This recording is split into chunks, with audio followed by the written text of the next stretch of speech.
It's 3:02. Welcome to the public hearing on the Syracuse City School District budget and Say Yes budget. My name is Bryn Lovejoy Grinnell, 3rd District Counselor, and also present for the council are 4th District Counselor LaToya Allen, Counselor at Large Tim Rudd, Counselor at Large Khalid Bey, President Talon Hudson, Counselor at Large Steve Thompson, Counselor at Large Mike Green, 5th District Counselor Joe Driscoll, and First District Counselor, Joe Carney. And would you introduce yourselves? Good afternoon, Councilor Lovejoy, President Hudson, councilors, and thank you for giving us the opportunity this afternoon to present the budget that I presented to the Board of Education.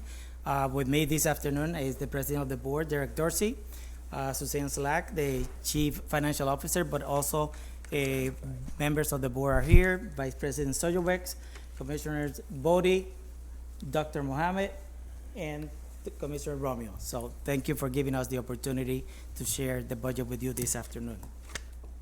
We gave you a folder with a PowerPoint. As you know, every educator out there always uses PowerPoint. We're gonna try to be quick and all that. The first thing that we're gonna do is before that, President Dorsey, you wanna say something? I know you did a great job. Okay.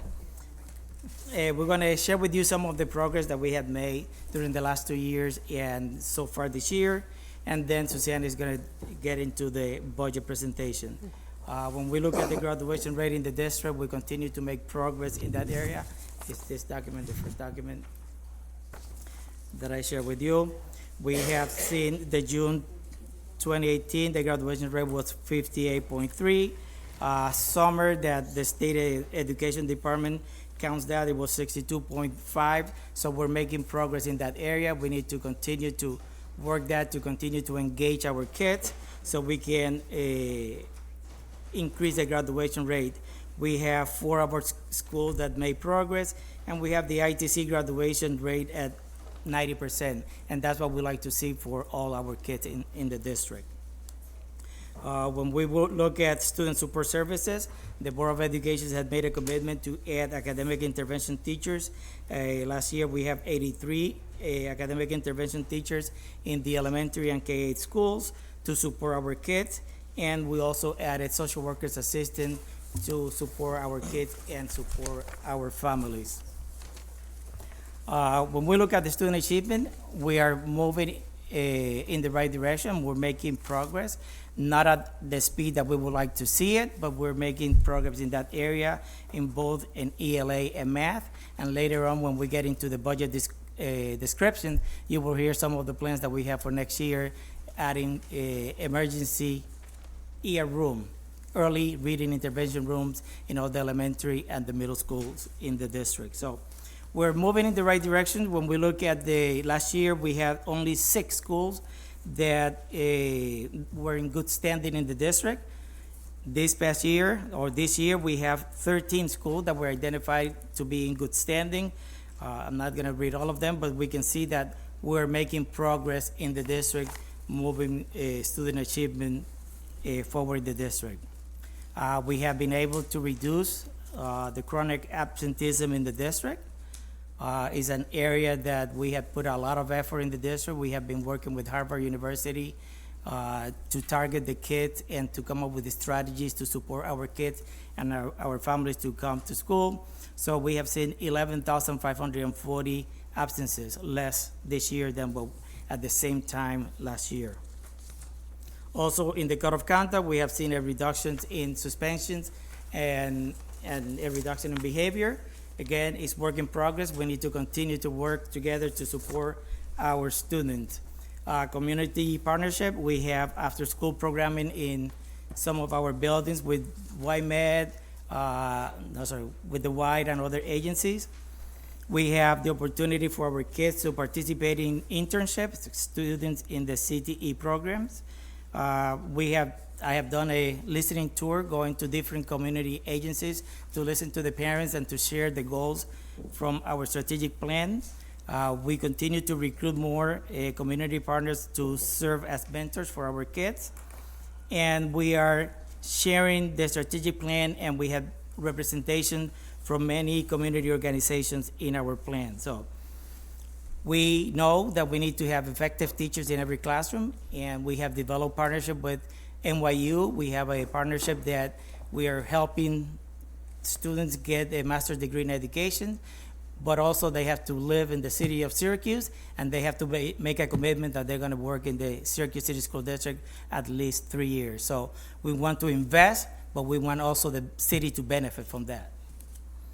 In career and technical education, we have 27 programs in the district.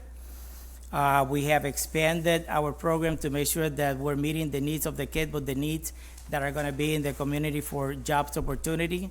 We have the first drone program in Syracuse and the only certified teacher in New York State for the drone technology program.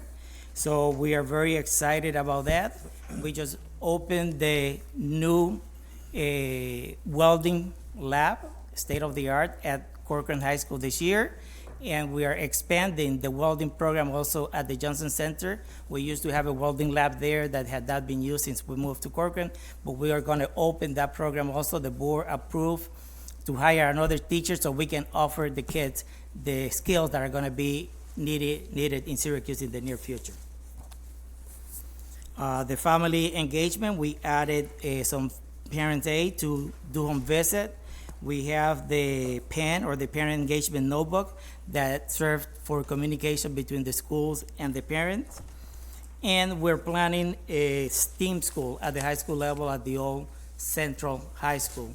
That is in partnership with BOCES, in partnership with other districts in the county. We want them to come to us to see what we're capable of doing in the Syracuse City School District, the quality program that we're going to have for our kids that we would like to share with other students in the county. Suzanne will talk later on more about the healthcare cost and the community engagement budget strategies that we have, using Balancing Act to get feedback from parents and people in the community. Regarding financial accountability, we completed the 2018 external audit, and I'm proud to say that our staff have done a great job, and we had no findings when we submitted our audit. And the last 2 pages is about the 5 priorities in our strategic plan. The first one is engaging families and community. Educating the children in the city of Syracuse is a job that includes everyone, from teachers, educators, administrators, parents, community members. We are all responsible for educating the kids in the city. We need to implement cultural responsive practices because the city of Syracuse is a very diverse city. We have students in our school that speak 84 different languages. So we need to take into consideration their background, and we need to incorporate that in the education system that we have and our curriculum. As I said before, we need to recruit, develop, and support and retain the most effective staff in the district, people that looks our kids, that want to work in urban setting, and that wants to make a difference with our students. And we want to make sure that the learning that we do is personalized, that we look at every kid individually, that we support and we have a plan to meet the needs of every student, and that we have a curriculum that is rigorous and engaging for all our kids. So that's my part. I would like Suzanne now to talk about the budget, the other presentation. Before that, any questions for me regarding PRSAP? Yes. You talked about the schools that have increased, and you said you added more to the list. How many schools are still on the persistently failing list? We have 5 schools that are still on receivership. Okay. 3 schools that we need to make a total change in the building, that we need to close and open as a new program. Those are Danforth, Dr. King, and Westside Academy at Blodgett. Lincoln Middle School, even though that they made the 67% requirement on demonstrable improvement, the commissioner kept them on receivership for 1 more year to see if they continue to make progress. And Clary Middle School was identified this year as a new school on receivership. So that's the 5 total? 5, yes. Just to clarify that once we close the old school and reopen a new program, those schools will be schools in good standing. So the three that are definitely closing, you said are Danforth, Dr. King, and Westside. On West Side and Blodgett. And you're probably gonna get into this later, but where are those kids going from here? The kids were given the option, so if they want to go to other school, or if they want to stay there, most of the parents and most of the kids want to stay in the building. So we're developing a STEM program for the student at Westside Academy in partnership with Des Moines College. We are opening, we'll continue to expand the expeditionary learning program at Danforth to be 6 through 8. And again, we have had success with the middle school program that we have next to Clary, the middle program there, Elms. And at the elementary school, we're gonna have the first team elementary school program in collaboration with Onondaga Community College. Also, Lemoyne will work with them. And also in collaboration with the Blueprint 15 proposal that is out King. there. At King, yes. And for those schools, we need to change the administrations in the buildings, and 50% of the staff also needs to be changed. So even with Danforth, the principal that's there, this is his first year though, so are We you were- guys giving him the opportunity? I was able to convince the commissioner that he needed to be given a second opportunity because he had been there for only 1 year. We have seen a reduction in behavior in the building and referrals, and we have seen an increase in student achievement in the building. I So, was gonna say that he's actually doing an excellent job within the school and then reaching out to community Yes. partners and Yep. parents. So No. I'm glad that you guys are keeping yep, him. she approved for him to stay there. Okay, good. Yeah, Superintendent, if you could number page 3. I just don't understand the two graphs at the top there, the attendance second graph. Oh, sorry, The same between 2017 and 2018. First graph shows the 11,000 fewer absences. And then the second graph shows a 0.8% reduction. What is, So what was the enrollment? In the attendance proposal, last year, during the 17-18 school year, as of last March, we had 229,590 days that kids were absent, okay, absences in the district. okay, so that This- measures the days? Yes. This year, at the same time as March, we have 218. Again, it's an area that we need to put more effort in because we know that if the kids are not coming to school, they're not going to learn. So, The enrollment for K-12 was 19,252 now, so was it different the year before? it has remained mostly the same, 19,000 kids, 21,000 with when we had the pre-K, but K-12 is 19,000 plus kids. So we've been at like this 19 to plus or minus how many hundred the last, let's say 5 years, has there been? It's been relatively flat. It's been relatively flat. I mean, for the last 2 years, we have seen a decrease because we used to get about 300 to 400 refugees and ENL kids coming to the city of Syracuse. Since the change in the administration and the policies at the federal government, we have not seen the same number of families coming to the city of Syracuse, so we have seen reductions in the number of ENL and refugees families coming. The good thing is that I had a conversation last night, and there are more families coming back, and because of who we are as a city, we hope that the president is going to send more kids to us. For the 19,252 number for the current year, do you know what the exact number was for one, like the comparable number 1 year before? No, but I will make sure you get that information.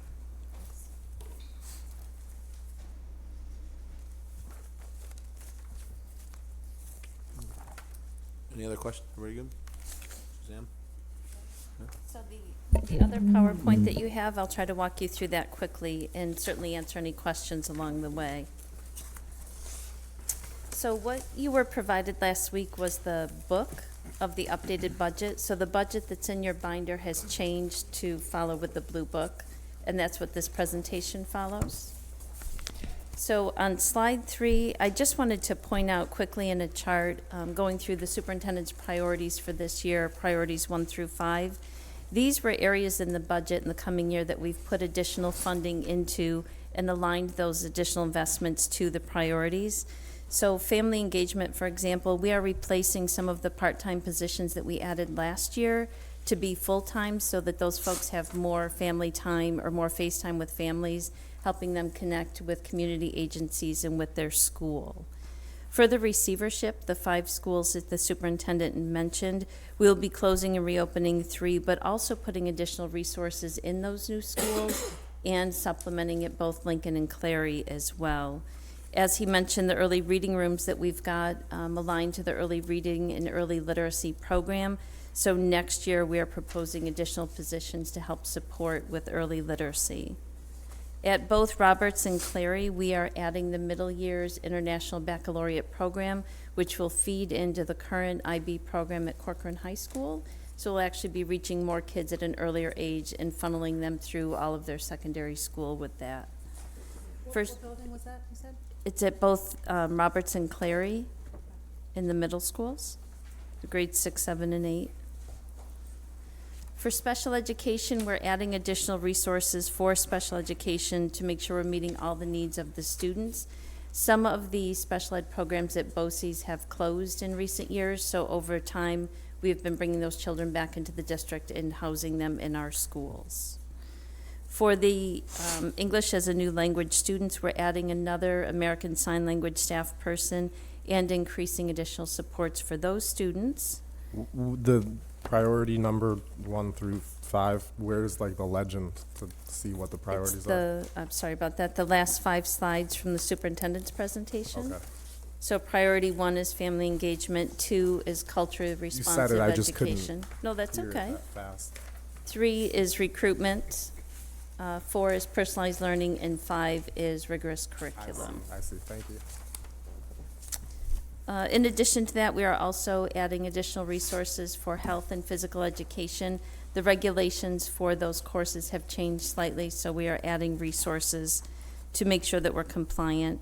And then also focusing on safe and healthy schools, we are adding additional support staff and safety in each of the school buildings in the coming year's budget. On the next slide, slide 4, I just wanted to point out that this year, every year, the budget is a little bit unique from what we've seen in the past. This year, definitely a large focus of the additional investment is on the new receivership schools. Additional work and planning that we are doing for the new STEAM school project. As you know, JSCB continues. We have 7 projects underway, and we have 7 more that will be starting in the coming year. There are new transparency and equity reporting requirements from the federal and state governments that we're complying with. And the charter schools continue to grow. I've presented to you recently that we're having an increase in the enrollment in charter schools next year. So the total tuition we'll be paying is going up almost $4 million in the coming school year. Any questions so far?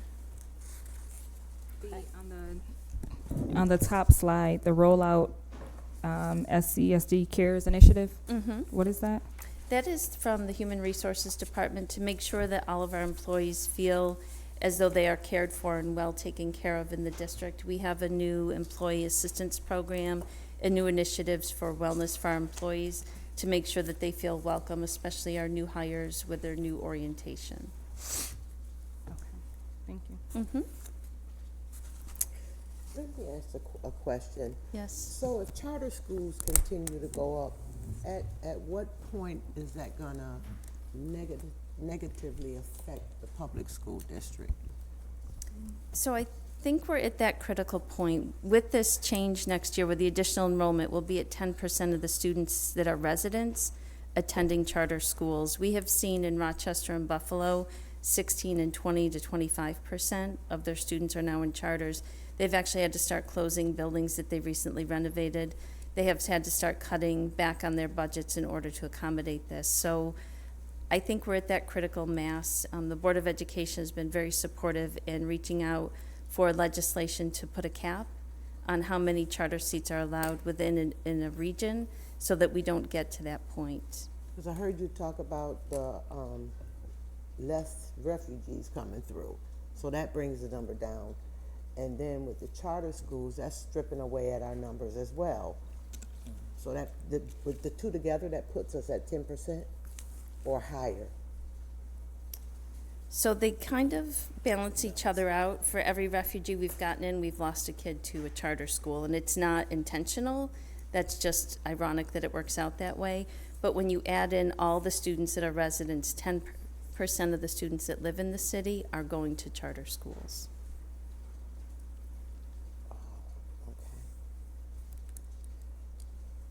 But a small percentage as well are non-district schools. But at 10%. Parochial schools? Yeah, that we're There's a factoring in. Yes, yes. No, the 10% is strictly charters. That was the question. Just want to make one comment about the kids.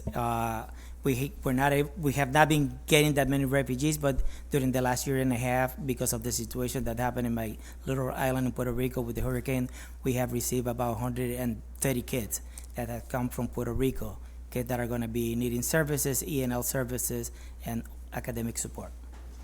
But at the same time, I'm also trying to steal and recruit teachers from Puerto Rico.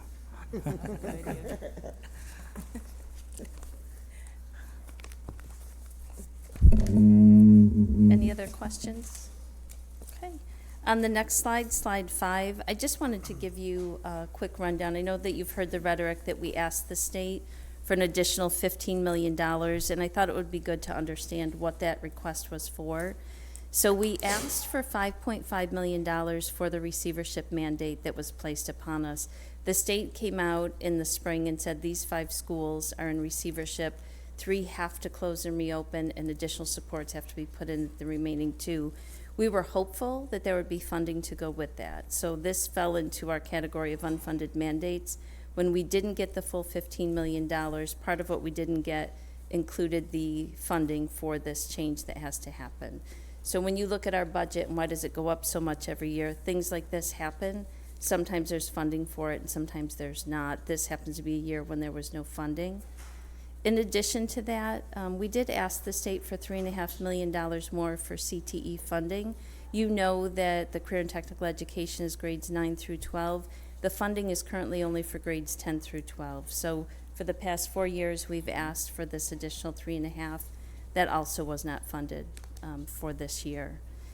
We made a commitment to the community that we'd start transporting students at 1 mile for grades K through 8 instead of 1.5 miles. That will cost us about $2.8 million more. We asked the state to fund their portion of it, or $2.5 million. That also was not funded. In addition to that, we asked for the charter school transition aid to be advanced 1 year. So there is a calculation that they go through, understanding that the charter school tuition is a burden on districts.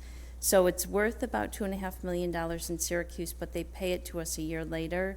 So we just asked that they pull that into the current year for funding purposes, and that also did not happen. And then we had asked for $1 million in foundation aid. So I know that you heard we asked for $15 million. I wasn't sure that you knew what exactly we were looking for those funds for.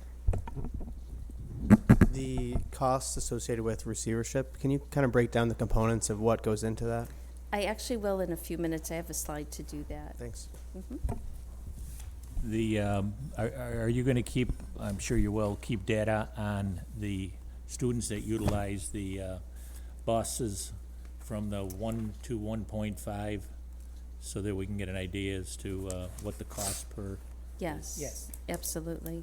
So that does include, just for clarification, about 25 additional routes that will have to be made. So First Student is our partner for public transportation for elementary and middle school. They are actually in the process of getting buses up and running and hiring for drivers. They are looking for a new location. I don't know if you know this. One of their locations, they're going to be losing their lease at some point. So they will be looking for another location to help house all those buses and drivers and do the routing from there. Is this gonna start in September? September. Yes. Okay. Which location, Suzanne? The one on It's a- Solar Street, the one near the mall, it was sold. They're living day to day. As soon as they sign the contract, they'll have to move. They need a property that probably is about 12 acres, so they can put a garage, and they would like to consolidate both sites that they have, the one on the west side and the one on the east side, all in one location. I would like for them to, and I talked to the mayor about that, if we can find a property in the city, because I mean, I'd rather have them pay in the city than to go to Cicero or East Syracuse or any other place, so they're looking. On the topic of transportation, and this is, if you are going to talk about this later, feel free to put me off, but I'm from Ithaca. There's no charter schools, but there are parochial schools. There's never been transportation provided by the district, to my knowledge, to parochial schools there. Is there just a history that's always existed here, or? It's actually transportation law that if a State student law. attends a non-public or non-district school within 15 miles, you have to provide them transportation. State law. State law. So we have children, for example, that go to Bishop Ludden. Mm-hmm. We have Yeah. to bus them there. They go to Christian Brothers Academy or Bishop Grimes. Okay, I We wonder do if it's a provide- size of the school issue, or something like that. Maybe the schools aren't large enough that I'm familiar with, but okay, that helps. The state regulations requires, for the high school to be 3 miles and for the K-8 to be 2 miles. So if the schools are probably within True. that distance, Okay, they're living by the state regulation. okay. If we don't get any money back from Christian Brothers, do Oh, we? no. No, but we do get transportation aid on those students, which ends up being about 75 cents out of the total cost. 75 cents on the On a dollar. dollar. On the dollar. Yes, sorry. Minor detail. Not out of the 21 million now. It's a rounding error. It's rounding. Thank you.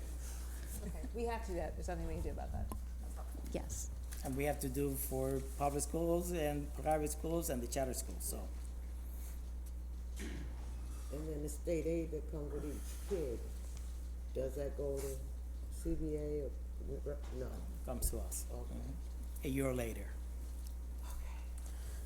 On the transportation issue, I know a lot of people express the desire for like neighborhood schools, and for instance, a constituent passed out the maps of schools with where the students come from.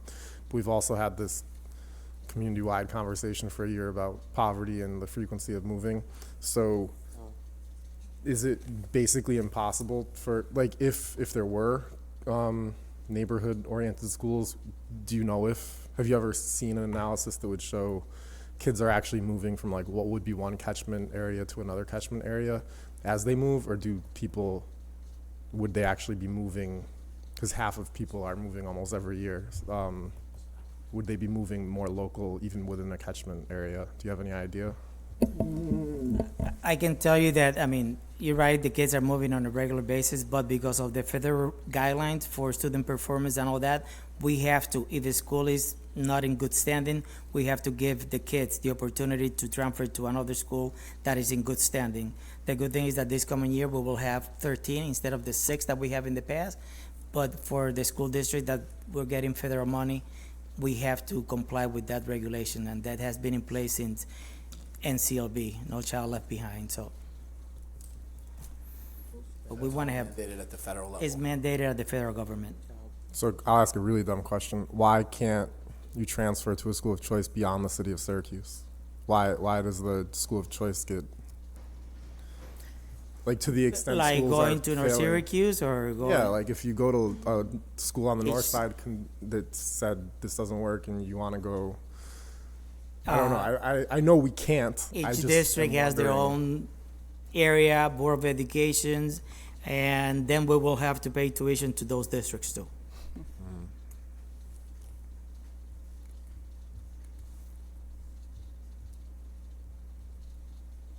That's all I got. It's like going to a charter school outside of the city. So, excuse me, Superintendent, you said there were 13 now 13 schools in good standing. in good standing.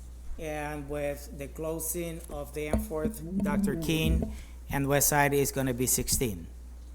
That they're gonna be in good standing When they reopen. when they reopen in September. But we will have to continue to provide the support because, the neighborhood that has not changed. Most of the kids have not changed, so we need to make sure that Right.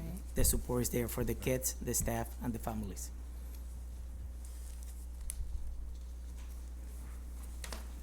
Okay. So I know that was gloom and doom. I said that we asked for 15 and we didn't get it. But I thought I would share with you on the next slide just a little bit. We'll get there. There was some good news in the final state budget. So we did get $3.5 million more than what we had originally been given by the governor's office. And they drove funding this year in the formula for all of New York State to drive more of the money to needier schools. So they actually created 10 new little formulas, added it into the state aid formula, which will help over time if schools have high E&L populations or poverty populations or special ed. It will drive more of the state aid increases each year to those more needy districts, which should help Syracuse going forward. They had no changes to the career and technical education that we requested. And there were other positive changes in terms of a lot of potential grant opportunities that we don't know the dollars yet and the impact it could have on Syracuse, but there was some of that also built into the final state legislative budget. They did ease some of the regulations that we're forced to comply with. The one I'm most excited about is the school equity reporting. They did lessen some of the parameters with that, and additional flexibility. So part of the funding we receive has to be tied to community schools initiatives. They've expanded the definition of what those dollars can actually be spent on, which will make it easier for the coming year. And in addition to that, they allowed for additional piggybacking on transportation contracts, which will be useful down the road. It will save us time and money in terms of negotiating contracts every 5 years for busing. So there were some good side effects to the final state budget as well. So we were faced with how to close the gap when we didn't get the full $15 million that we asked for. So I wanted to take a minute to walk you through how we did that. And this really is the map of how we went from the budget that's in your binder to the final budget that we've handed out. So we did receive $3.5 million of legislative state aid. And we also will be receiving an additional $1 million of building aid based on updated database information. So as we progress with building projects, we move up the dates of when we would be eligible for receiving state aid. So between January and March, with some of the filings we've done, we will get an additional $1 million next year of building aid. We had built in the tax rate increase that the mayor had proposed, so that provided additional funding. And then last year, the superintendent and the board had set aside $4 million of fund balance in the event that the receivership mandate was placed on us without additional funding. So we had left that sitting in the fund balance in January. For this final budget, we're proposing taking it out of fund balance to actually spend that money next year. And then a $1.8 million in shared services aid. The district, the city, and the county went in on a shared Medicare Advantage contract 2 years ago, and the final application will be going in at the end of this year for those shared services revenues, of which we believe we would get $1.8 million. So that closed our gap by about $10.5 million, leaving us with another 4.6 that we still had to work on. So on the next slide, we went back to the drawing board with expenses, and we were able to make reductions to final closing the gap. The teacher retirement system, every year they issue what the rates are that we are required to pay for our contribution. Between January and March, they dropped the rate estimate, which saved us $1.1 million. In addition to that, we went back to staffing and made additional reductions of $1.6 million. We went back to our contracts and made another round of reductions. These are vendor contracts for professional services of $1.4 million. And then a whole lot of little changes, adding up to about $500,000 to close that gap.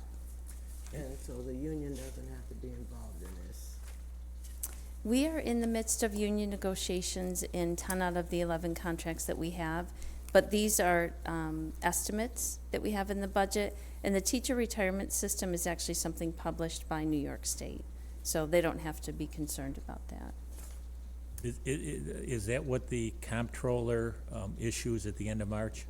Yes, Okay. yes. And I saw him in a presentation, he said, make hope that the stock market doesn't do something crazy the end of March. That way we'll keep the numbers down low this year. So it sounds like it came in low. Yes, he actually issues for the employee retirement system. The teacher's retirement is closely tied to that. I don't know if he spoke to both or not. He did, yeah. Yep. Suzanne, you're really good with the numbers, but there's some, so like on slide 5, on page 3, we asked the state for $15 million more. And then on the other, on slide 9, on page 15, the state gave us $18.4 million more. So Yeah. like, how do those things, so we're getting, like, we got what we didn't ask, so we're saying we asked for 15 more. I'm sure there's a narrative to this that I just don't see. And then they actually gave us 18 more, but we only got 3.5 of the 15 that we asked for. So can you just explain how those things all I will are do true that. at the same Yep. time? On the next slide, slide 9, this actually shows a comparison of the current year budget to next year's budget. So it's not comparing to actuals, it's not comparing to last year's published state aid, it's actually final budget to final budget that we're comparing. And year over year, total building aid, or total state aid, went up 18.4 million. 7.2 of that is in building aid, which will be offset by additional building debt that we have for the coming year. And 11.25 is in state aid or general aid. So the governor had given us about 7.5, and then the legislature added about 3.5 to that.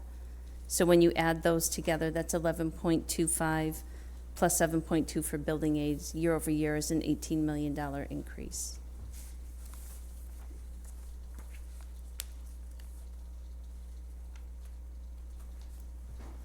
Did that not answer your question? Yeah, I don't know. I So still in the don't. So original- we asked for 15 from this 15 extra because it's for like new needs, and the state's increasing your formula regularly a different way. Correct. So when the governor's state aid came out, we got 7.5 million more in general aid. We asked for 15 on top of that.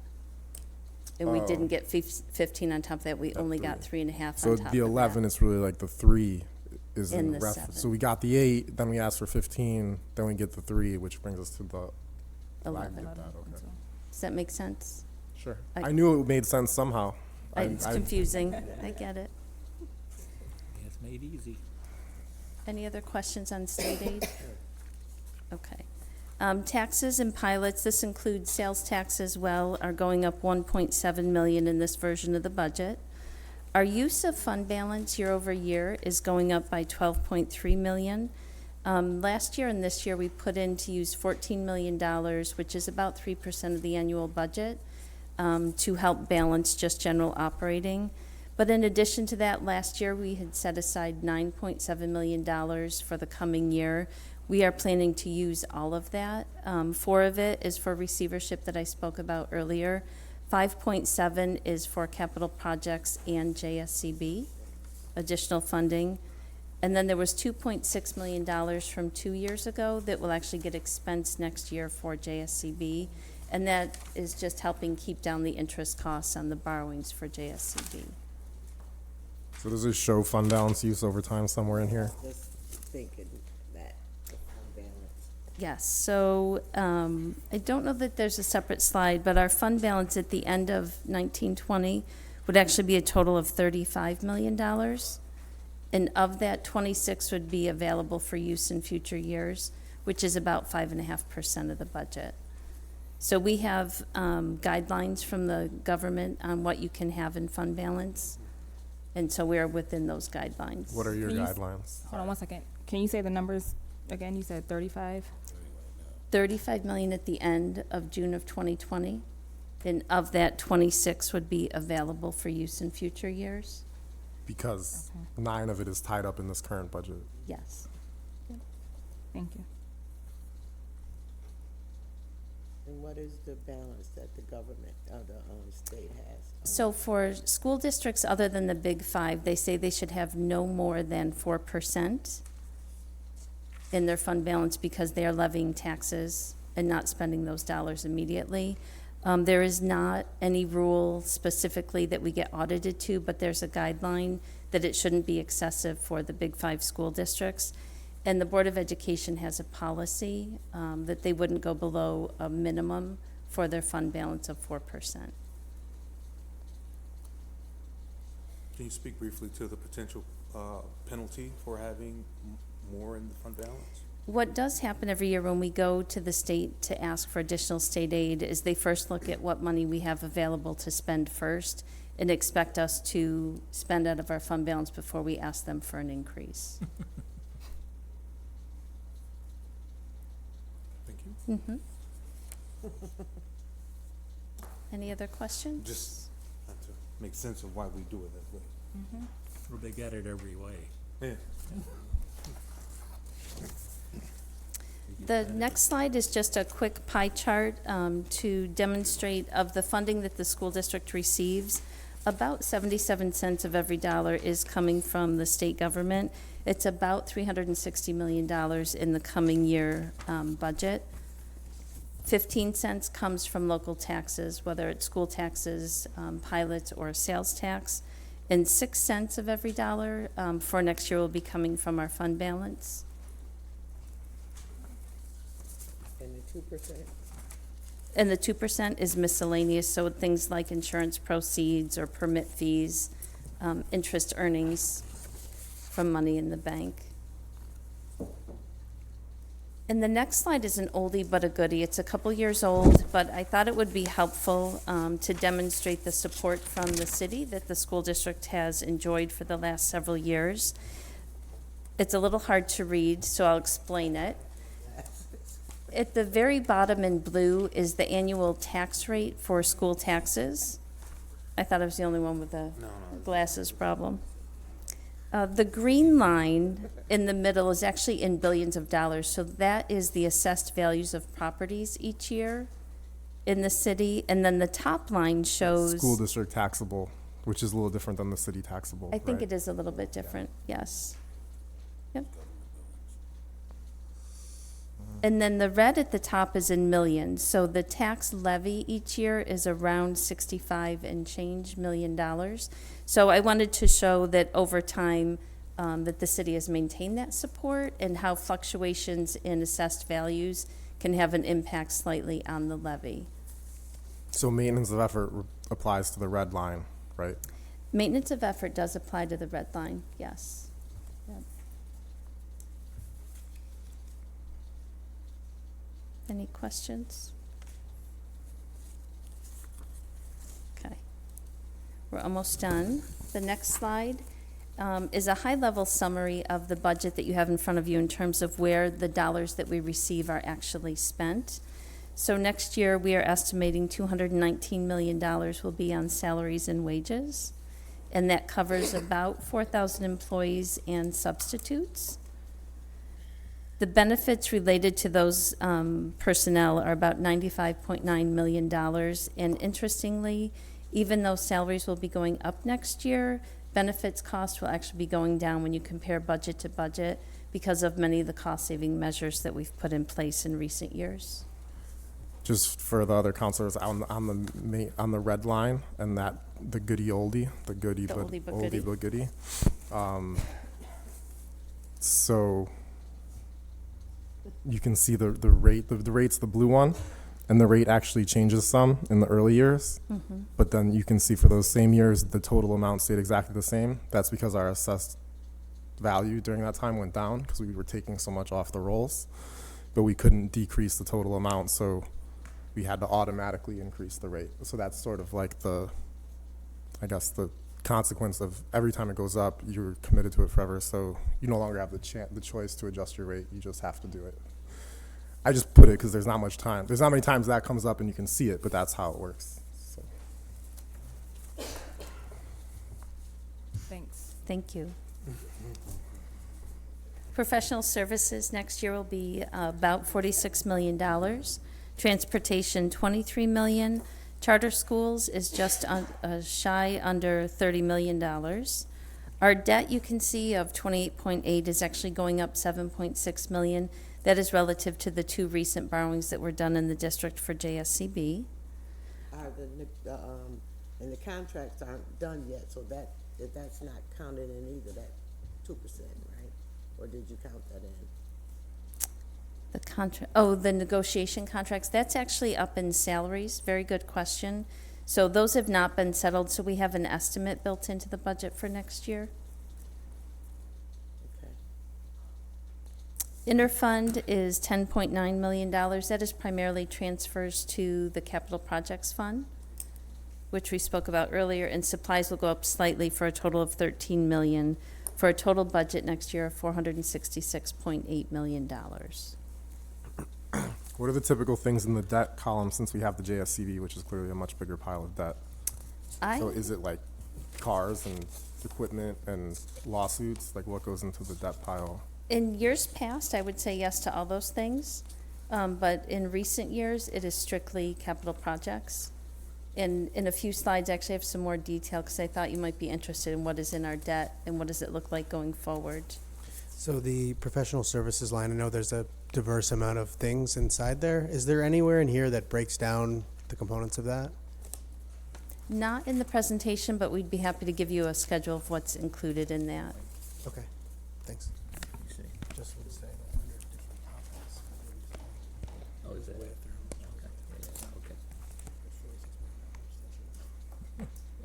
Do you have more questions? No? Okay. So year over year, our budget is going up $34.5 million. I wanted to give you on this next slide just a quick picture of why that's happening. It sounds like a lot of money. It's 8% increase year over year. The debt, as we've talked about, is about $8 million. We are making additional capital investments through the general fund of $5.7 million. Some of that is going through JSCB to keep our interest costs down over the long term, and some of that is for small capital projects for schools that are not included in the JSCB. The $5.5 million for receivership that we spoke about, an additional $3.8 million in the charter school tuition, transportation, again, adding that additional half a mile for $2.8 million.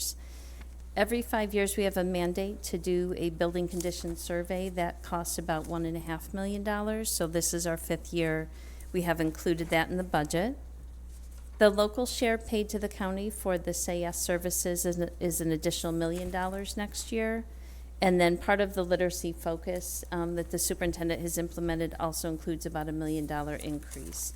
So in addition to that, there are also estimates for the employee contracts that have not been negotiated yet. So that's how you get to the $34 million. This 28.8 is not the same 28.8 from the previous slide, right, with the debt?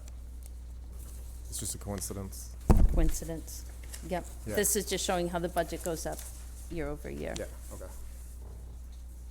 So there's a dollar graph just to show you how our spending is actually broken down. Of interest, next year we are going to spend more money on charter schools than we are on transportation. So that's the first time that we've tipped that scale a little bit. The next slide speaks briefly to the Say Yes partnership. I know in the past there's been a large presentation from Onondaga County on that, but I wanted to be sure we at least touch on what this is. Ann Rooney was unable to attend today, but Jen Parmalee is here if you have specific questions. But the gray box on the left walks through at a high level the services that Onondaga County provides physically in our school buildings to students and families. They have the student and family support with 58 staff members. All of the Promise Zone supports, which is another 37 county employees. Student assistance counselors, there's 14 county employees working with our students. There are school-based mental health clinics in almost every school that are staffed by the county. And then there's also school liaisons and child welfare mandated support services with 25 staff and a variety of other programs that they provide. So in a total, next year they're projecting over $15 million of services they'll be providing physically in our schools. And to the right, we tried to show what impact that really is having. We've seen a 78% reduction in referrals for out-of-school suspension as a result of this. An overall increase in attendance of 32% that we feel could be attributed to the additional services the county's providing to the students as well as their families.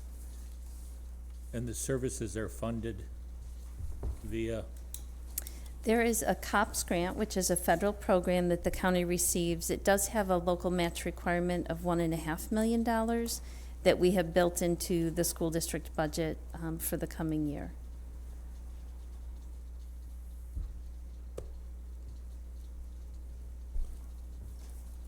Any questions? Are there any other grants that come with this? I'm Jennifer, I'm the Deputy Commissioner. Come up to the mic. Good afternoon, I'm Jennifer, I'm the Deputy Commissioner for the Department of Children and Family Services for Onondaga County. I'm very grateful that I'm able to be here and speak with you all today.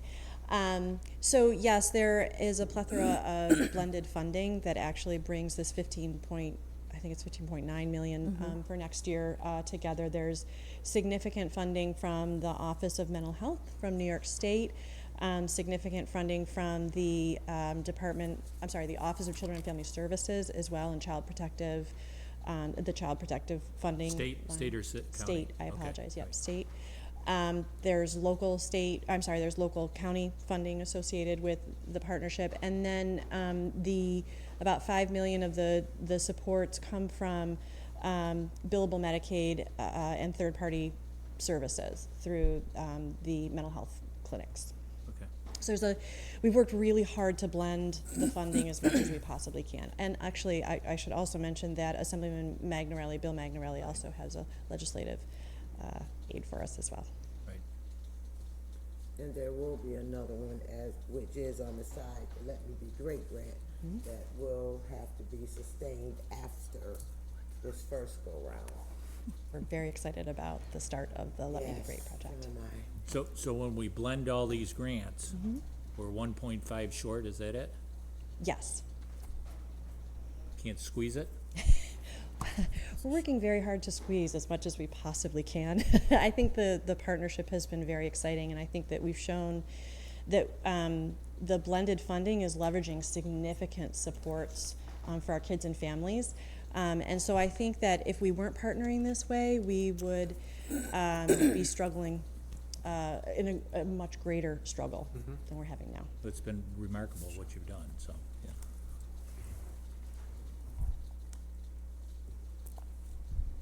I'm done. Okay. No, the programs are not specific to Say Yes, in that the funding would be available at other sites. It's just the magic of Say Yes is bringing the same services that will be available in the community elsewhere to the schools. Is that fair? I think that's fair. Okay, so people could still get all these services at other locations in the county, or many of them. They can, and the challenge that I think we often have is that the kids are in school, and the majority of their time is spent in school, and the people who know the children best are the family members and the teachers and the administrators working with those students. And so we found that the real magic is in partnering with the schools so that the people who know the kids best have the best opportunity to identify needs and specifically what services and solutions will support those youth. So yes, we have had, we do have mental health services in the community. I would tell you that the mental health partners that are providing schools services within the schools would say that the services within the schools are much more effective. They have a much greater clinical impact, as well as a greater impact on the school community. So the partnership of bringing all these services within and in the school, it provides for a much deeper level of support for kids than you would see in a community setting. So are the services being duplicated then? If you can get the So it's a service great at the question. school, and you can leave school and say you go to a community center, and now you're getting the same service. So Excellent question. So from a mental health perspective, they're not able, because of OMH regulation, they're only able to be admitted into one specific clinic. So from a mental health perspective, duplication of services is not a concern. The case management services that we're providing with the Family Support for Student Success, that also is, we work, the purpose of case management is to identify all the supports and services that families are receiving and ensure that there's not a duplication and make sure that you're addressing specific needs. So each plan that is established engages families as well as the building, and so we are able to identify what those needs are and match needs and services together. So there's a significant effort to reduce any level of duplication of service that is possible, but also meeting the needs of the kids and families at the level that they need. Right. That makes sense? Yep, thank you.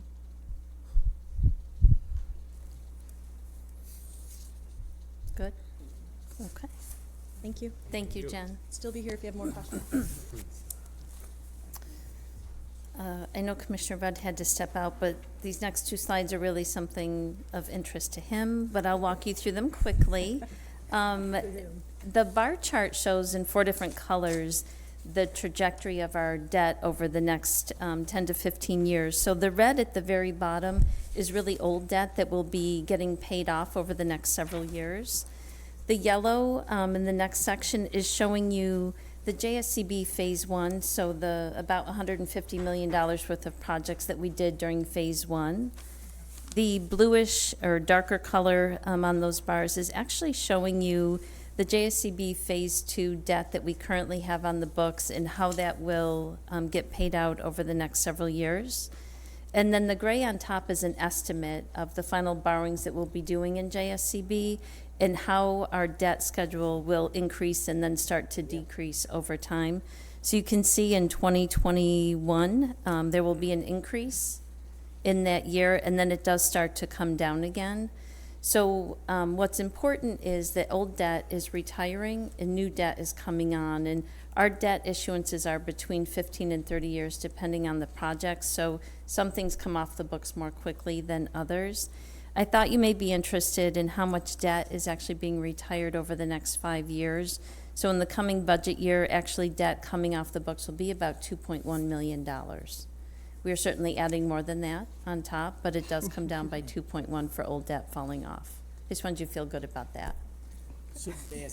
I know. So with these are all bonded, right? Yes, sir. So with the great market numbers, did you go back and rebond? I mean, That's a great question.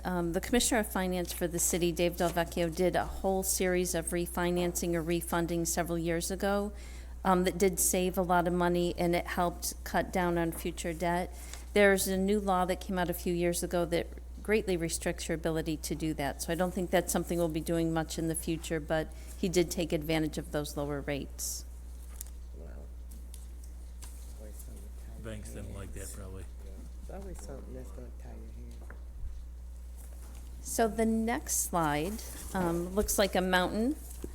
It is the same data. The gray portion of it shows you that debt that we just looked at on the bar chart. Wouldn't there be a, my only thing is I don't expect it to go down, right? Because there'll be like a JSCB phase something that will add on. So in the Yes. end, it'll stay relatively, this like Yes. decline is not real. Yeah. Yep, you are absolutely correct. I didn't want to make up a JSCB Phase 3, though. Let's make it up and let's go. All right. We still have 18 buildings that we haven't touched yet, so. There we go. Phase 3 and 4. So the next slide actually tells the story of how we try to manage debt in the district. So the gray part shows you the debt payments each year, and the yellow the gray part shows you the building aid. The yellow part on top shows you the total with building aid and debt. So the local share is the portion we really need to monitor each year. If we have a running about $3 million every year in our budget that we are paying debt and not getting building aid back for it, we can manage that year to year because it's not growing. So if we do nothing different, if you look in 2023, our local share would increase to about $6.6 million. So what we do when we issue debt is try to manage two things. One, reduce a payment in a year like that so that we don't have a huge gap for 1 year in a budget. But we also try to get our projects closed timely to get building aid to come in to help offset that. So we really try to manage that little piece. It's less about how big is the actual debt and how much is that growing. It's more about managing the local share. And I thought this would help with some questions that we've had in the past on the debt and the building aid. So would there often be a crink that far out because you haven't managed it yet? and then it's closer? So far, we have been doing really well. Capital Markets, I know the city works with Capital Markets, so do we. They have helped us really time interest in principal payments to avoid running into a hiccup that could occur like this. We think that in that year in particular, we will be getting a spike in building aid right now, but we'll continue to monitor that to make sure we don't come to you in a few years with a huge spike in our local share. And back to the bar charts, I just want to go back to a question you had earlier, Councilor Rudd. In the red, the portion that is getting paid off quickly, some of that could be debt for various things, like if there was a lawsuit we couldn't afford, or if there was some type of other issue that came up, we may have borrowed money for it. But mostly the yellow, the blue, and the gray, that really is all capital debt. So we are not borrowing money for healthcare claims or lawsuits or anything like that, not currently. And it's all fixed rate debt, right? Like to the I'm sorry, extent- it's It's all fixed rate debt, right? To the extent interest rates change, they're totally separate. I Like would go back bond- and check before I said an absolute yes, but I believe so. Okay. I do believe so. Talk about that we stop bonding for cars and vehicles. We don't bond for cars or vehicles or lawsuits. If we needed to, certainly we would, but we haven't done that in years.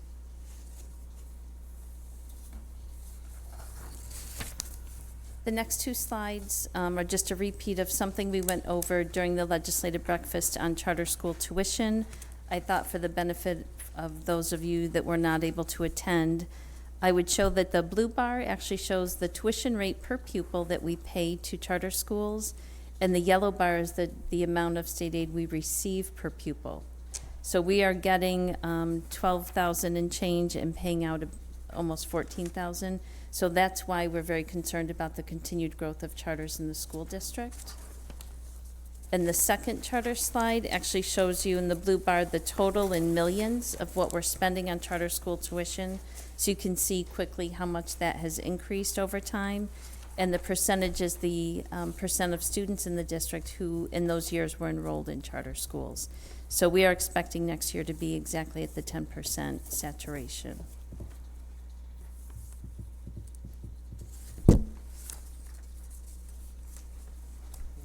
And with that, I'm happy to answer any other questions you may have.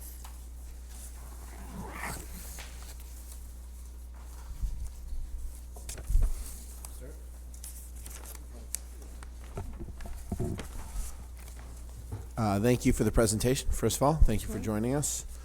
I guess one of my first questions would be, we obviously asked for, I know the school board, we've discussed a charter school cap, requesting that. All those things.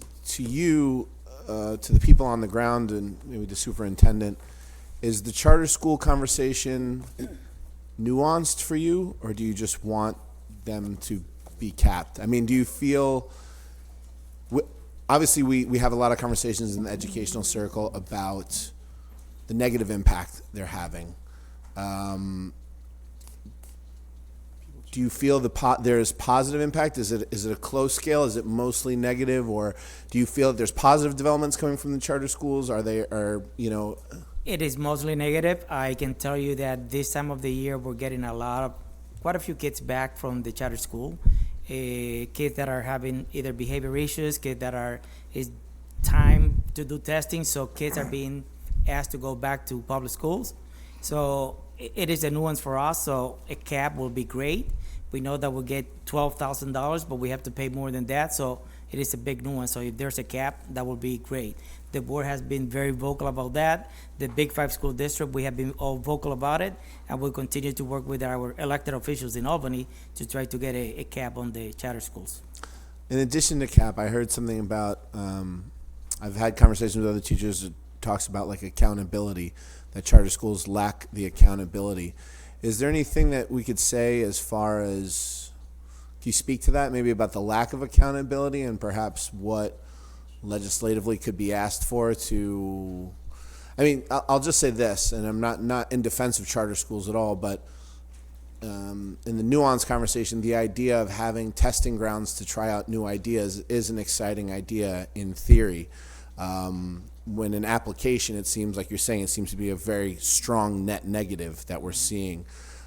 Is there something that could be done about accountability from the state level that we could, in addition to asking for the cap, to ask for some form of accountability? We want the charter school to have the same accountability that we have for all the report, for ESSA report, for the funding that they receive, how they use their funding.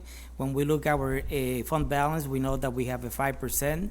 Most of the charter schools, they have a 20, 30, 50% fund balance. They don't use all the money that we send their direction. We know that when they close, and that has been the case in Rochester and Buffalo, that they have closed charter schools, and the money that they have left in the fund balance, instead of going back to the city, they have sent that money to other charter school, or they have not filed any report with the state on how they spend that money. So we want to have the same accountability that we have in the public schools. Wow. Yes, sorry, go ahead. I understand the negative financial impact that charter schools have on the school district, but why, in your opinion, do you think it is that 10% of the families within the district choose to send their kids to charter schools? I believe that we're working very hard to improve our academic programs and to improve student achievement in the district. I don't have any problem with competition. I mean, if I have a great product that I'm selling, people are going to buy my product. So we want to make sure that that there's a gap because of the financial. I agree. The part where they get paid more per student than you, I mean, that part seems weird, but there would still be a negative financial impact even if it were equalized, right? Because it would just be fewer students in the district and you have carrying costs. But yeah, I don't know. I mean, people seem to choose it pretty regularly. That's the only. I think the competition. I don't know. But a different way of framing that is we choose every student, right? If you follow me on that.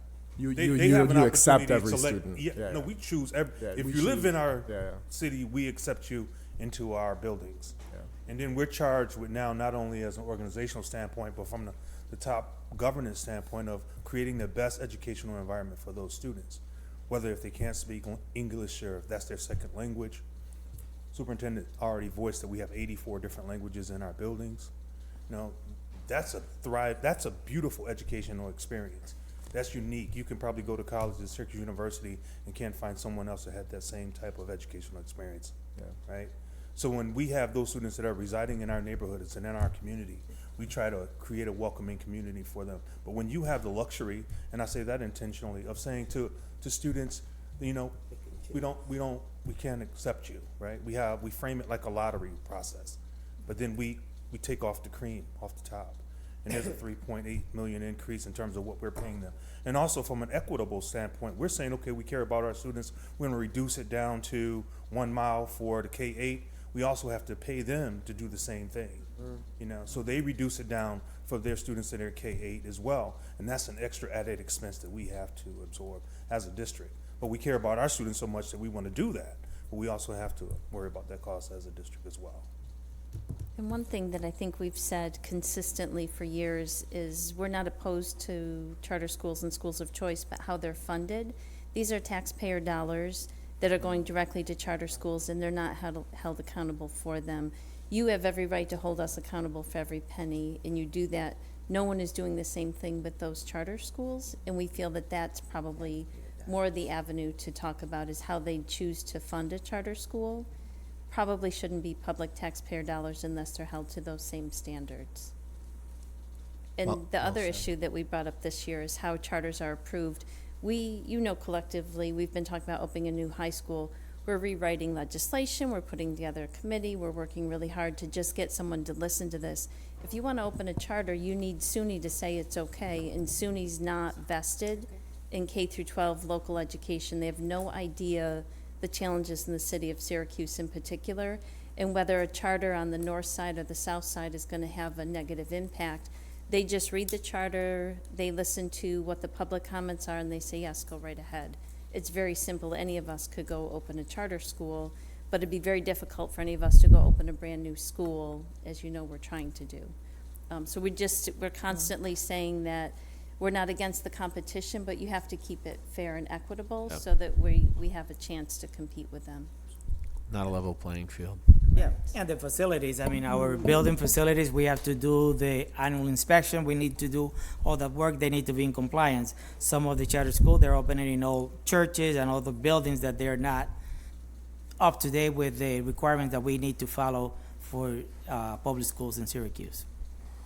I think President Dorsey's "we choose them all" is very powerful and a good way of putting it, and hard to say much. But like, so when you say it that way, it seems like some parents choose a school where the school can pick, right? So to the extent the school can pick, parents choose a school where the school could pick, right? That's kind of what the Hold on, let me create a one. So do we do that as the district? Do we have any schools Yeah. where we're We acting do like a have charter programs. school? We do have programs. To where like people, Not a charter school, but we have the Syracuse Latin School that the student apply for that program. We have the Montessori program that they apply for that program. We have the ELMS program that they apply for that. We have the students in the IB program at the high school level, they apply for that. And for all the 27 CTE programs that we have in the district, they apply for those programs, so. Yeah. Thank you. And we have been able to get more kids to participate in CTE. 3 years ago, we have 400 kids. This year, we have about 1,500, so we're able to get more kids. And that's what we need to do, to continue to have quality programs to attract the kids and the parents to stay in the Syracuse City School District. So I just say I think it's great that we choose every kid. I also think it's great that we incorporate the strategies the charter schools use to beat us to keep people within the system. We are like parents. We can't choose our kid. They come to us, we got to take them. I like how Commissioner Dorsey said it, we do choose every kid. It's not that we don't choose, Yeah, we do each choose. kid is our kid. Yeah. And we That was got my to do parents' line, everything too. that we can to educate every single me feel kid better. that comes to our doors. Whether they speak another language or not, they're our kids. A question for me. So if the charter schools, because been reading about different schools across the country, charter schools, Michigan, and they're saying that they have 21 of the charter schools are failing, and they're gonna close them and revamp. Would they do that here, and would that push the kids back into the public school? Kids will have the option. The first charter school that opened in Syracuse, I believe was in 2005 in the Peck and Reed Hall buildings. They did not make academic progress in 3 years, so they had to close. So they do have to show some progress, and if they're not making academic progress, they also have to close. I'm sorry, I guess I'm just a little bit confused. So are they, I mean, because the conversation that we're having is that, you know, they don't have standards, but you just said that they'll close it down if they don't show improvement. So there's some sort of measurement. I mean, because can't we just sit there and say, if there are real issues, can't you just sit there and say, okay, this one clearly hasn't improved the quality of life for the students, you know? No, I'm not saying that they don't have standards. Okay. I don't have to say that they're not accountable for student achievement, because they are. Yeah. But some of the accountability measures that we have to file to the state, Yeah. they don't have some of those Okay, requirements. Okay, I'm just trying to Yeah. better understand, No. 'cause, yeah, okay. I think they say there's so. one small correction. The school didn't close, correct? Which one? Okay, I have to ask. I'm gonna ask the question, always me. We got, Pat, So in Buffalo. Come to the mic, we have the. In Buffalo, there was documentation that 2 charter schools were failing. They were underperforming the public schools. The public school took them to court to close because under supposed guidelines, after a certain amount of years, and you haven't produced progress, you can close the charter school. They didn't close the charter schools. The courts decided no, and those schools were underperforming. It's very difficult to close a charter school. Buffalo has experienced a lot of charter schools failures and have been unable to do that. So they finally won after several years to finally close a charter school, but it took them a long time, and then that charter school did not reimburse their funding. So although supposedly you have to demonstrate progress in 3 years, it's not enforced because there's no accountability oftentimes. You don't know what the standards are clearly. And in Buffalo, they have exhibited there are schools that are charter schools underperforming and have not been closed. I think there's two different issues. One is student achievement and accountability with regard to student achievement. The other one you were talking about was financial accountability and what they're doing with the money. So it sounds like there's very little to none of financial accountability. There's a little bit more, at least arguably, of the academic achievement, though the teeth on that is not very strong. So I guess my question then is how, realistically, how are our charter schools actually performing? And I mean, I know that it's going to be a little bit biased and more of an opinion than anything, and I can understand and appreciate that. But I mean, are we? I get the benefit of having a charter school is it's almost like a publicly funded private school that you get to pick and choose what kids you want. So you can sit there and say, oh, you know, it's a lottery or we're doing whatever, but they're picking the kids that are, you know, honor students because they want to make sure that they're keeping their head above water. I mean, are they still? I mean, if we're just talking about based on testing and things like that, I mean, are they, you know, they're keeping their head above water? Some of their schools, some of the charter schools are outperforming our schools. Some other schools are not. So when we look at ITC has a graduation rate of 90%. They do not. So it depends. Can I ask what the population, if you know, of ENL and special ed? I mean, when I look through this book, you know, there's a lot of schools with 20% kids who are in special ed, 25% some schools, you know, some schools with 15, 20% English language learners. What's the corresponding percentage at charter schools, if you know? My guess is it's going to be a lot lower. And that the services that kids need at those charter schools is significantly lower. Do you have any data on that? I'd put bets on well under 5%. It is a lot less than what we have. When we look at our ENL population, is 18%, about 3,600 kids in the district that are ENL students. When we look at the special ed population in the district, is about 23%. We have 4,000 plus students that are students with disabilities in the district. I can tell you, I don't have the exact number, but it's not going to match those percentages that we have. And interestingly, if they do have special needs students, they call us to provide the special ed services because they don't have the capacity to do that. So the good thing about that is parents that choose to send their children to a charter school can be assured that they're still going to get our level of special ed services. But the charter school doesn't employ special ed teachers and all the additional equipment and things that you need for those students. So are there then district employees who are going into charter schools to provide services, or the kids being picked up from the charter schools? Both. And we bus them. So if the kids go back and forth, we have to provide that transportation as well. And is there something, like, are you reimbursed for that? Not from the charter. We are reimbursed by the state for transportation costs, not, I'm going to go back to my 75 cents on the dollar. But if they open school on days that we are not open, then we can charge the charter for transportation. Okay. So if they open a few days earlier in August, for example, we could charge for that, but that's all. The full $1? Yes, ma'am. And in some cases, they have told the parents, we don't have the services, you know, it will be best if you go back to the Syracuse City School District because they have all the support that your kids will need, So going back to my earlier question about the unfunded mandate of the 5.5 million for the receivership. So I saw the slide there about where that money comes from, but I guess my question is, what is it spent on and what are the additional services that those kids will receive and how is that 5.5 broken down? I have a recap of what we went over at the legislative breakfast, but for Dr. King, we're reducing class size 20 to 1, so there'll be additional teachers and more classrooms. We have aligned them with the Surge and Blueprint 15 for their STEAM programming. We had to add an independent monitor for each of the 3 schools. We have to change 50% of the staff. So if there are 100 teachers in a building, 50 of them have to go work somewhere else, and 50 other teachers have to come into those schools. We are adding teaching assistants in all first and second grades, as well as the reading support. We are adding math, science, art, and music teachers at that school, adding a dean, academic intervention services, and coaches, and also incentives to incentivize teachers to go work in these schools because they're going to be under significant scrutiny to actually turn around student achievement. Similarly, at Danforth and Elms, the class size will go down 25-1, so it's a little bit higher in the middle school. Again, they each get an independent monitor, the 50% staff changes.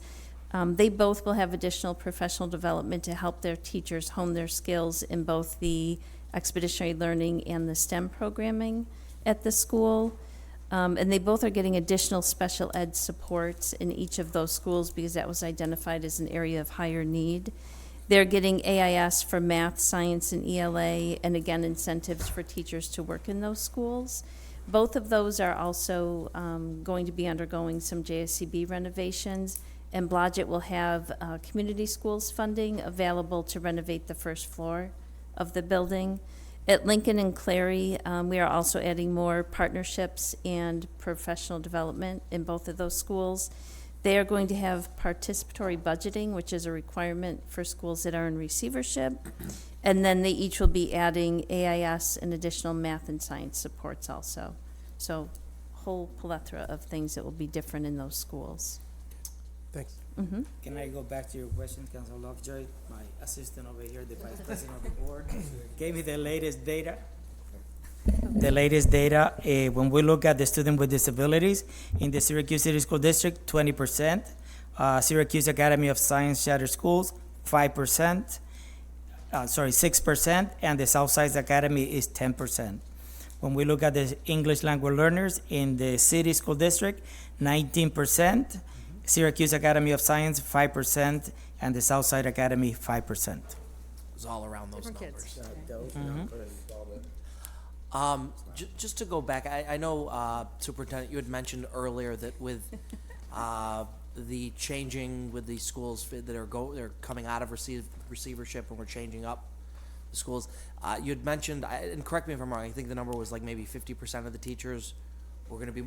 Now, I guess here's my question: those teachers, are we moving them into other schools, or are we letting them go? No one will lose their job. Those teachers will be transferred to other schools in the district. Okay, all right. Because again, as a proud city school graduate, and and I think President Hudson and I are the youngest here. What were you? 07?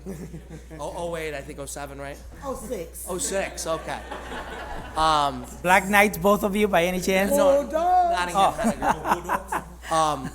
But again, and I really mean this. I say it all the time to people. The only people that I graduated with that are still here are kids that are teachers in the city school district. I mean, the kids that I hung out with, those are the only ones that really stuck around. Everyone else sort of left. And look, I went to private school, I went to public school. The teachers cared way more at the public schools, but the resources, the things, the students, some of the times, the lack of parental involvement, it's challenging. And I think oftentimes our teachers sort of get the brunt of the blame on things, and it's not really the case. And I just, I worry sometimes that the state sort of just views it as the teachers failed. Yeah, and I can tell you that has been one of my arguments with the state. It's one of those mandates that I don't agree with, because changing 50% of the teachers is not the solution to the problem. Yeah. It is working together as a community to work with the parents to make sure that the kids are coming to schools and all that. So research has shown that changing 50% of the staff has not been effective. But doesn't that cause a huge disruption with the kids when Completely. you're changing it like that? Yeah. Completely. They already have a relationship. Exactly. And you're flipping them 50% of the people they know. And is that the disruption not only at those three schools, but with the other schools where those teachers are going to go to? Yeah. And then another thing I want to ask you. So in this budget, being that you're responsible for the charter school kids, so are we looking at their budget as well as yours? Because their numbers have to be in here, right? No. No? Just the payments to them. Just the Right. payment. They are not required to submit a budget.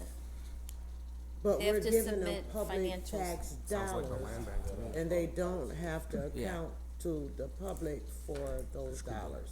And I should clarify, the funding that goes to charter schools is state aid. So they are not getting the local property tax dollars, they are. I just wanted to. Sounded like Counselor Rudd over there. Still tax dollars. I don't care where it's coming from, it's taxes.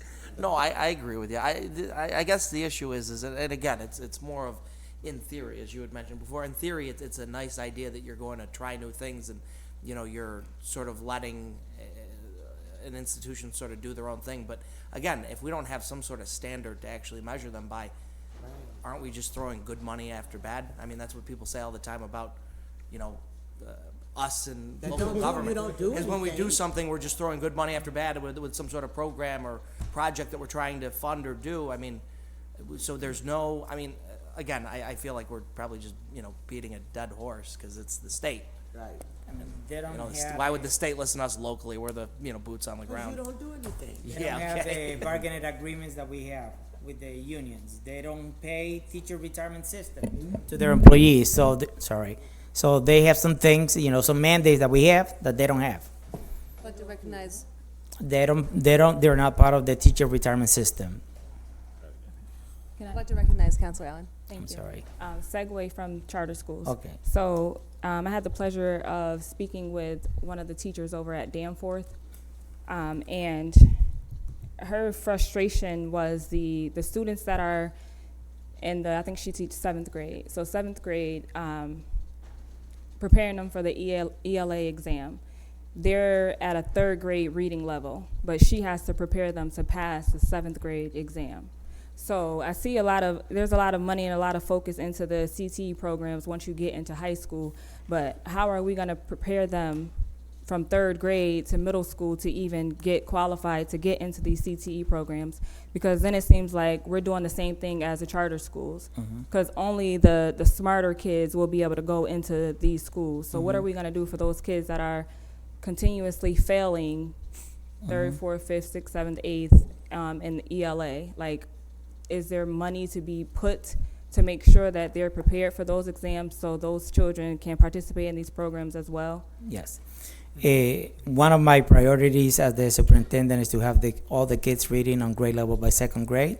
And in this budget, you will see that we're adding those early reading intervention classes, not only at the elementary level. I want to have them mostly at the 1st and 2nd grade so we can provide that extra support.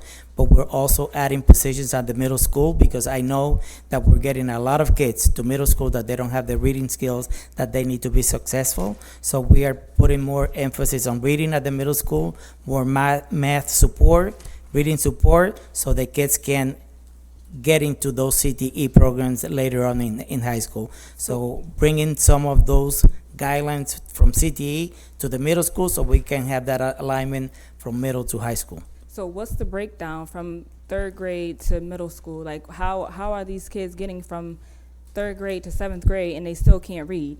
Like, they're still on a 3rd grade reading level. Where is the breakdown? I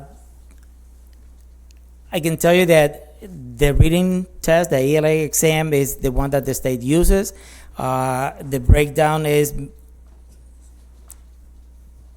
some of the attendance concerns that I have of kids missing 15, 16, 18 days of schools a year, and data that shows that when the kid miss 7 days of school, it's like missing 2 months of school. So we have to put a lot of emphasis of getting the kids to school so they can get the education that they need. Okay. Thank you. I mean, that's what I spent this past weekend looking at the attendance data and looking at kids with 50, 60 absences. Unacceptable. Yeah, I need that's to. extreme. Oh, you, go ahead. Go ahead. I want to ask a question, and Jill, maybe you can answer it, and I'm not insane here. But have you ever thought about it with the kids we're talking about and the schools they're coming from? I know you stopped testing for lead at a certain level. Is there any way that maybe you might want to try to test these kids at a higher level to see how much lead is actually in their system? Because they go from one lead-filled house to the next their whole life. And lead does affect learning. Lead does contribute to disabilities. And have we ever stopped to think maybe we need to test in 3rd, 4th, 5th, 6th grade and see where their lead levels are? Okay. Thank you. We haven't done, but we'll look into that. Okay. We work with the county. I was just about to So- say, she, Obviously, Dr. Gupta, our Commissioner for Department of Health, actually oversees the efforts around the lead component, but I will tell you that County Executive Ryan McMahon is very concerned and very interested in this issue, and the County Executive's Office is actually looking to partner with the community and think about how we can actually have maybe a lead forum and think about from kind of similar to what we've done for some other stuff. So a lot more effort and conversation is looking to be happening shortly. Because I Run the mean, and conversation. I do full disclosure, I believe my kid had some issues from being in this house that I had for 30 years that was full of lead. Yes. You know, and we're not aware of this when we get these houses. And then these kids end up damaged. So I agree with you. I think the concern is significant at this point, and I know that County Executive Ryan McMahon is very interested in digging in a lot deeper into the issue. Just test every 3 years. But there's no question that not going to school has significant impact It's significant. on the students, yeah. Yeah, they crazy, they don't wanna go to school. Are there any more questions? Yeah, Yeah. like one more. So, I was just curious, and this is again something that's probably not in our particular wheelhouse. You know, we have the school board here that deal with these sorts of things, but I've never really heard.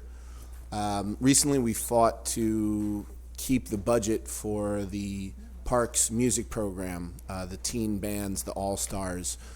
We fought hard to keep that in the budget. And as I talked to people who were taking over the program, we had to file a lot for kids outside of the district to participate in the band. When digging a little deeper, and I haven't done a full dive, so I guess that's why I wanted to ask you guys, the person who is potentially taking over the All-Stars told me that there would be no way to fully staff from within the school district. So whether that's true or not, I don't know, but I'd just be curious to know what is our, what are our music programs look like in all the schools? How much is going to arts and music? Do each of the high schools have full, when I was in Nottingham, we had a drama and a musical every year, and we had a full jazz band, and we had all this stuff, and I'm not sure if all the high schools have that kind of stuff anymore. I'm not saying they don't, I just don't know what is the status of that in our schools, and I know it's always the first one to get cut, 'cause as the music kid, I was always aware of that, but, and with understandable reasoning, but yeah, if you could speak to that. Yeah. And not under this administration and under this Board of Education. The Board of Education and myself, we have made a commitment that we need to continue to enhance our art and music programs. Arts are very important for us. I mean, if we want the kids to be able to read on grade level, we need to expose them to the art, to the music early. We can't wait to middle school or high school. It's too late. So in our budget, we have added more music teachers, more art teachers. We do have the jazz band, the drama productions, all those programs at the high school level. And we're trying to increase that program at the middle level so we can have that continuity and we can have those kids. I mean, we have kids at the elementary level participated in band, and then because of the schedules and other reasons, they don't follow through. So we want to continue to have that program in the district. So we have a commitment to the arts in Syracuse. So you do have it in each high school? Yes, we do. The only one that doesn't have the full program like the other ones is ITC, which is a school with only 500 kids, but the other school do have the art teachers, the music teachers in their buildings. Great, thank you. Sorry, last question. Going back to your comments about attendance, does attendance go down after a snowstorm? Yes, they do. And this year it went down a little during the winter that we have. We closed the schools more than ever before. Not so much when you have to close it, but when there's snow on the sidewalk. There's snow in the sidewalk. Yes, attendance goes down. Thanks. attendance goes down. How's the swimming program going? Because we've been talking a lot about being able to hire our own lifeguards in the city parks and not having to give waivers. So how are we doing with trying to get those classes? And I sent some information out when I was here that I listened to the conversation. We have the classes going on at Nottingham. There's a class at Henniger, and there's a class at PSLA. The only high school without a swimming program for lifeguard right now is Corcoran, but the other three schools do have classes for the kids How's our numbers? And ITC, they don't have a- that I will send to you. Yeah. If there are no further questions? No, I have. Oh, mic drop. I did an excellent job today, by the way.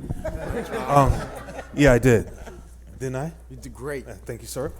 On behalf of the Board of Education, we would like to thank you for inviting us in. Also, my colleagues and peers have been acknowledged at the beginning, but I would like to also thank them for taking some time out of their day to support Superintendent and his staff. Also, I wanted to thank the Superintendent and his staff for actually crafting and drafting a budget and having to be very creative, even over the weekends, and pulling things together. So Suzanne Sack and her staff, along with the Superintendent, was even working over the weekends to make sure that we could be as innovative as possible with the dollars and the cuts that we were looking at to meet the educational needs of the students. So just wanted to send them a shout out for the record. And thank you for having us. On behalf of the council, we appreciate your time. Thanks for being here. Oh, and Dan Romeo wanted me to let you know that we're spending close to $750,000 for our independent monitors for each one of the receivership schools. So it's things like that that takes away from us putting and pouring into trauma response, social emotional development. We have to dedicate those dollars to that. So that's why the superintendent and his staff has been very creative in making sure we can still create that thriving environment. That's total for all three? Yes, that's total for all three. So we're almost looking at 250 for each one of those independent monitors.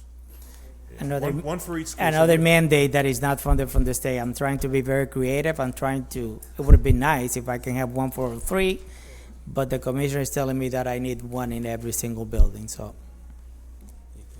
Thank you. That will They can report, teach that will, lifeguarding too. that will report to her, but we will pay, so. Thank you.